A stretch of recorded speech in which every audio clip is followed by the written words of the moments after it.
It's self-evident to say that if you want to coordinate your team for higher degrees of engagement, then they will need to meet. However, there is a big difference between meeting and connecting. How many times have you seen people in meetings zoned out and not participating?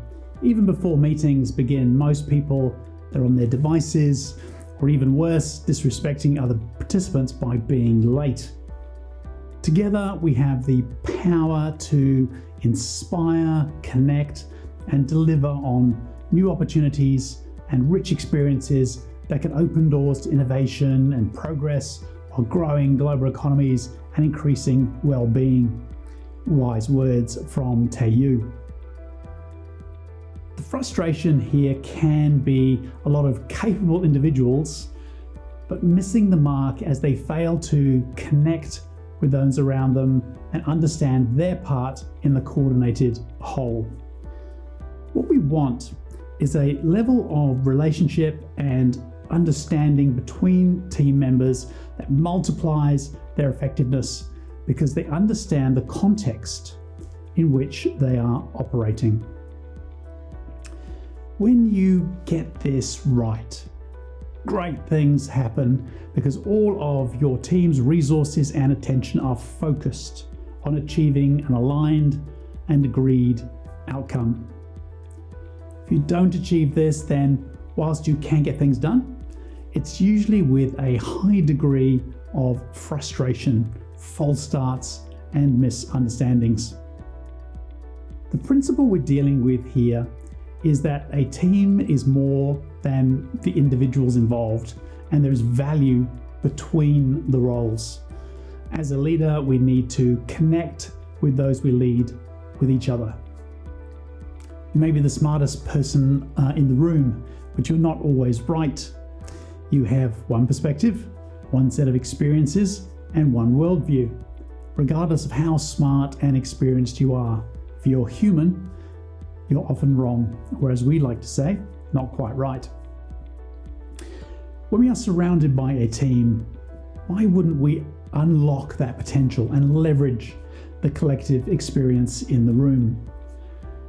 Steve Jobs may have had an enormous ego as the head of Apple, but he understood his place in the information age when he famously quipped, "It doesn't make sense to hire smart people and tell them what to do.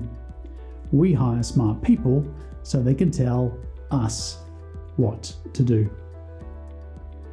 So how do we connect and coordinate in a way that makes sense when all around us is changing rapidly?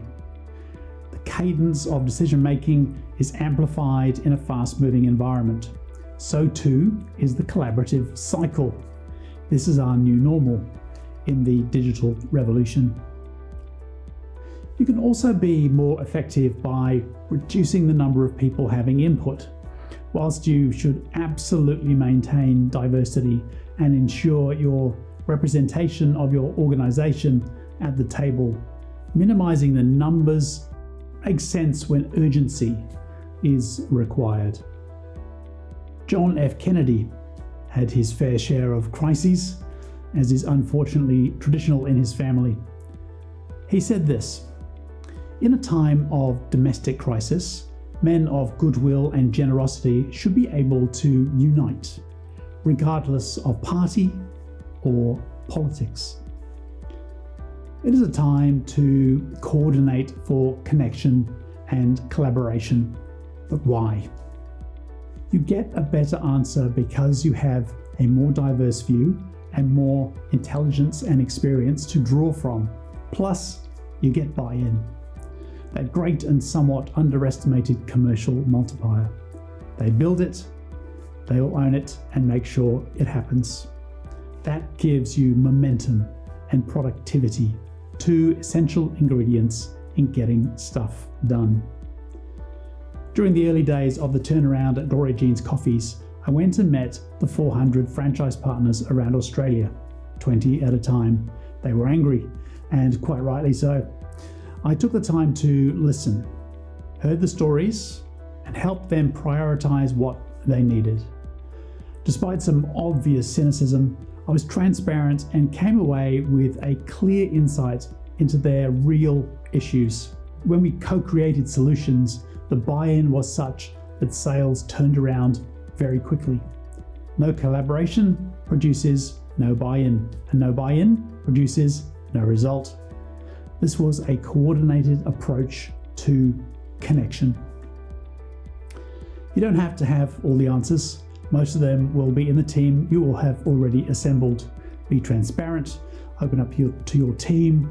You can be confident, but not directive. Include them in the solution.